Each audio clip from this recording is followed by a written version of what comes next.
조갑제 TV 시청자 여러분 안녕하십니까. 2022년 3월 3일 밤 9시 39분입니다. 오늘이 마지막 여론조사 발표일입니다. 내일부터는 여론조사 발표가 금지되어 있습니다.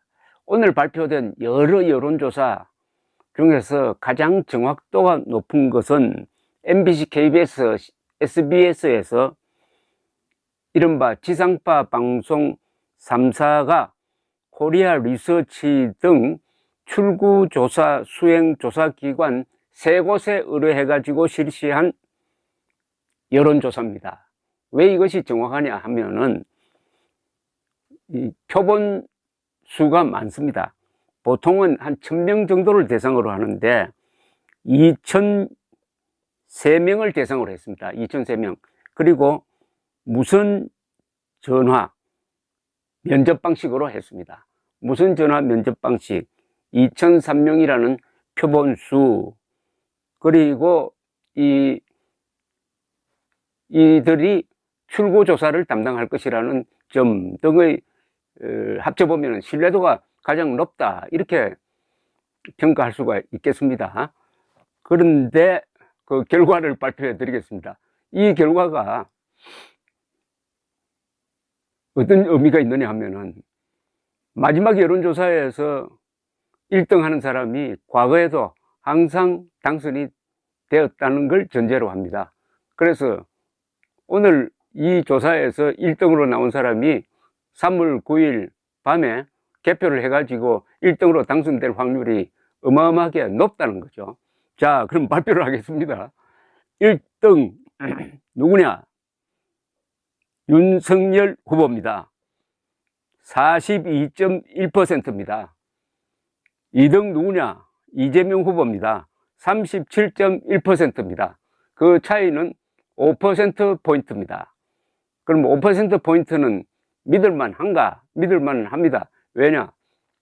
여기서는 오차 범위가 플러스 마이너스 2.2%입니다.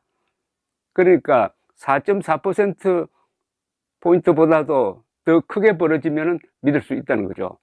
4.4%포인트보다 더 많은 5%포인트 차이로 윤석열이 이재명을 리드함으로 이 등수는 믿을만하다, 이렇게 되겠습니다.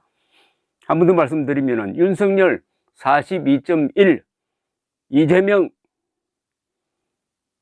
37.1, 그 차이는 5%포인트다. 그 다음에 단일화 이전에 조사를 했으므로 안철수 후보의 지지율이 나와 있습니다. 7.4%입니다. 심상정 후보는 1.8%입니다. 자, 그런데 실제로 투표에 들어가면은 안철수 국민의당 후보는 사퇴했으니까 안 찍을 것 아닙니까? 그럼 7.4%가 어디로 가겠느냐? 7.4%가 어떻게 바뀔 거냐? 그리고 아직 찍을 사람 정하지 않았던 사람들은 또 어디로 바뀔 거냐? 이런 걸 분석을 해보면은 대충 짐작이 되는 게, 5%포인트로 앞서고 있는 윤석열 후보에게 플러스 얼마가 들어갈까? 즉, 안철수 사퇴의 효과가 얼마나 있을까? 이게 가장 중요하죠.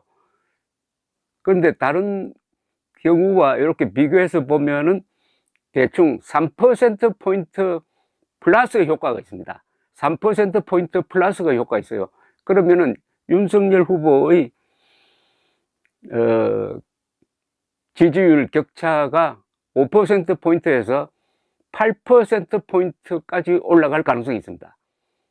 즉, 단일화를 전제로 해가지고 실제 투표를 할 경우에 말합니다. 그러면은 약 8%포인트 차이가 난다. 또는 여기서 조금 많으면은 10%포인트까지도 내다볼 수 있다. 물론 줄어들면은 한 6%, 뭐 이렇게 8%를 기준으로 해가지고 10%까지도 갈 수 있고 6%까지도 갈 수 있다. 6%면은 약 200만 표 차이, 10%포인트면은 300만 표 차이가 넘죠. 그러니까 200만 표에서 300만 표 차이, 또는 300만 표 내외로 윤석열 후보가 이길 수 있다 하는 구도가 굳어졌다는 거죠. 그러니까 오차 범위를 넘었습니다. 앞으로 뭐 일주일밖에 남지 않았습니다. 그리고 단일화 효과는 반영하지 않는 상태에서 5%포인트다. 반영이 되면은 8%까지 오를 수 있다. 여러 가지 점에서 윤석열 후보의 당선 가능성이 매우 높다. 이렇게 보여질 수가 있고, MBN이 넥스트 리서치에 의뢰해서 한 조사도 오늘 발표됐는데, 여기도 비슷합니다. 안철수를 포함한 이 다자 대결에서 윤석열 39.9, 이재명 34.1, 안철수 10.3, 심상정 2.1. 그러면 윤석열은 5.8%포인트, 5.8%포인트 차이로 이재명을 앞서고 있다. 그런데 안철수 후보가 10.3%니까 이 표가 분산될 텐데, 그게 윤석열 후보의 격차를 3%포인트 늘려준다고 하면은 약 한 9%포인트 차이로 이긴다는 추산이 가능합니다. MBN을 기준으로 한다면은. 그래도 상당히 보수적이라고 볼 수 있는 이 지상파 3사를 기준으로 할 때 현재로는 8%포인트 내외, 8%포인트 내외로서 윤석열 후보의 당선 가능성이 높다. 이게 현재의 결론입니다. 감사합니다.